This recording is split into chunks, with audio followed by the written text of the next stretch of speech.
In terms of creativity, individual expression,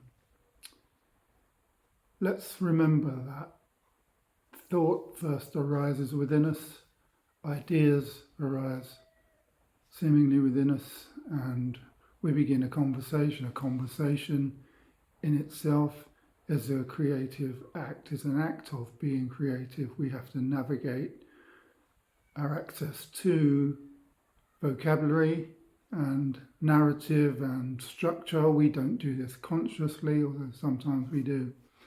So let's none of us say that we are not creative or that we don't have a creative outlet. Even before we speak the words that we do speak, thought itself is a creative movement.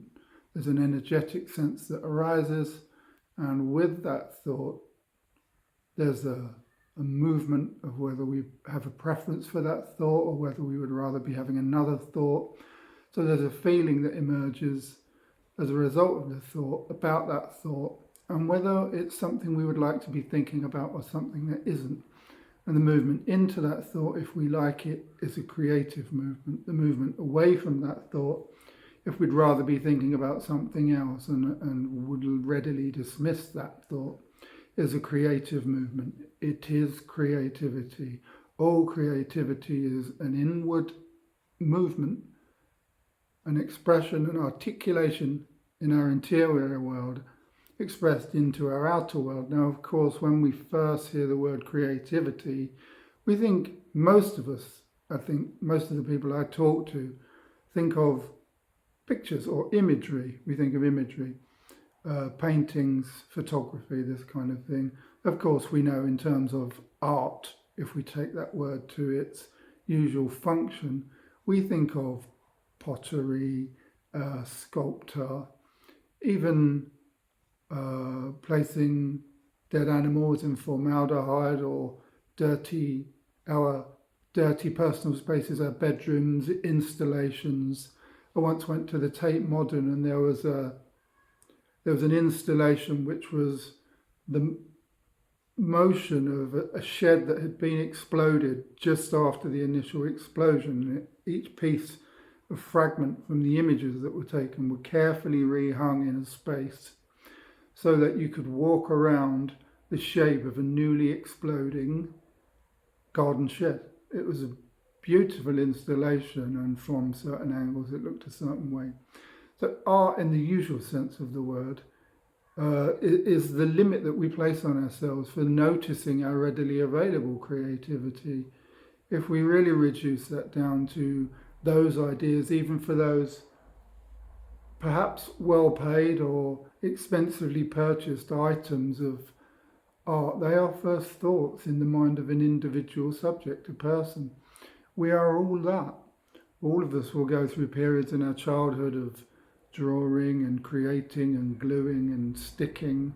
So we all understand art to be in a particular framework. But if we think outside of that, we see things like, as we've said, the ordinary prosaic conversation, the cooking that we do. Some of the most creative people I know are those who I observe readily parenting, to know how to navigate and modulate the ways in which we interact with other people, from our children to our family members. And that can be terribly creative, trying to create the people that are intimately known to us or that know us intimately, because that very intimacy is a very vulnerable position to be in, and the intimacy of others at close hand is a very vulnerable position to be in.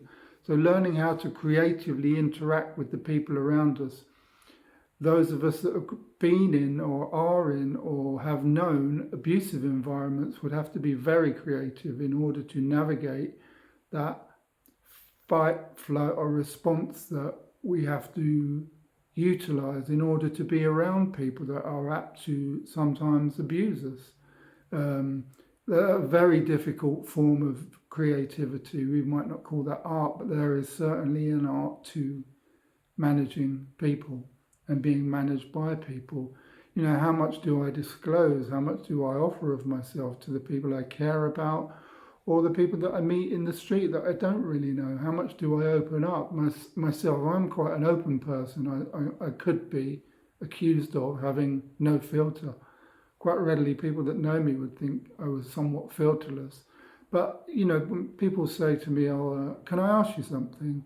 and I'm very open about it. You can ask me anything. I am happy to disclose and again creatively use vocabulary and access to that, and my sense of the dynamic of the relationship depending on how I know the person and in what context we're situated, and of course by the nature of how they have creatively framed the question they're about to ask me in order to disclose. I work in mental health. There is a right time to disclose parts of our personal stories. Anyone who's listened to some of my other talks will know that I've had a very dynamic, blessed existence that has spanned misery to ecstasy as emotional states and as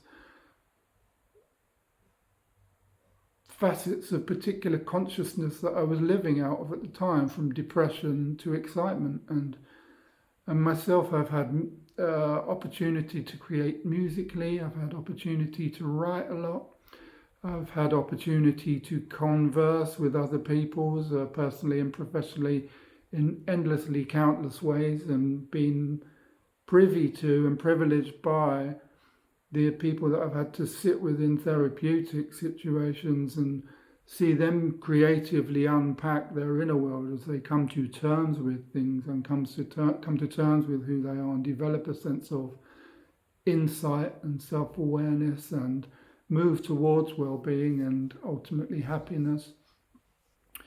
So all of us are creative in these ways. It's really good to know that just as we are created, just as we are creations, and whether anyone created us or whether we are created by the very essence of being itself, or whether we are simply material creatures in amongst many other material creatures, and we are created for no reason at all. And again, if you listen to my other talks, and I'll say it in this one, there isn't always reasons for things, and maybe there isn't a reason for why we exist, but the creative search towards finding out the reasons for why I am here and what is my purpose is clearly a very creative act. And we all seek meaning, happiness, definition and purpose as the creative impulses that drive us forward in order to survive difficulty, suffering, as we said, depression, and just the darker shadows of our own existence that sometimes are the necessary suffering of the human walks through time and space. So again, we are all creative. We all have access to creativity. Do we all make music? Do we all paint? Do we all write? No. But if we have opportunity and resources to utilize those expressions, take them. We know now, and digital technology has been a wonderful tool to accessing this, that we don't have to be a Picasso, we don't have to be a Dali, we don't have to be a Constable, we don't have to be a Tracy Emin or a Damien Hirst. We just have to allow our inner world to be expressed in some kind of external way, whether that's writing, journaling, reading, the way in which we engage imagination when we're reading the creativity of other persons is a beautiful example of how creativity from others, that is greatly inspiring, whether it's spiritual teachers, artists, the musicians of our age, the musicians of a bygone age, those people that really touch our soul, that part of us that is being touched by the creativity and the art of the other, of those that inspire, even the works or the charitable works or the efforts of those who really show courage in the face of adversity, or even the everyday drug addict who inspire by their access to tenacity, resilience, courage and perseverance in the midst of overwhelming hostility and cultural and moral objection to how they are making choices. That impulse that arises in them is that impulse that arises in us when we feel inspired by others. When we when we perhaps post on social media, or we have that experience where music, let's use that as an example, music touches us in a certain place, that place within us that is touched by the creativity of others is simply that place within that creativity within others, from which it first manifests. The deep calleth unto the deep, and the deep already knows the deep. We don't hear something we really love for the first time and say, wow, this is really new, I like it. We already knew it anyway. It was just being stroked gently. That creative impulse strokes the creative impulse in the next person, and we become inspired. To be inspired is to be in spirit, and we know that we usually love the body and the mind of the person, that we are all sharing the common experience of being, consciousness or soul or spirit or awareness, whatever word we need, in which the idea of a body is wrapped. Usually we think that soul, spirit, consciousness is inside the person. No, when we really look, when we really investigate that through self-inquiry and perhaps silent practice, we discover that it is in fact consciousness, soul or spirit or awareness, in which the idea of the body as a notion, as a concept, exists.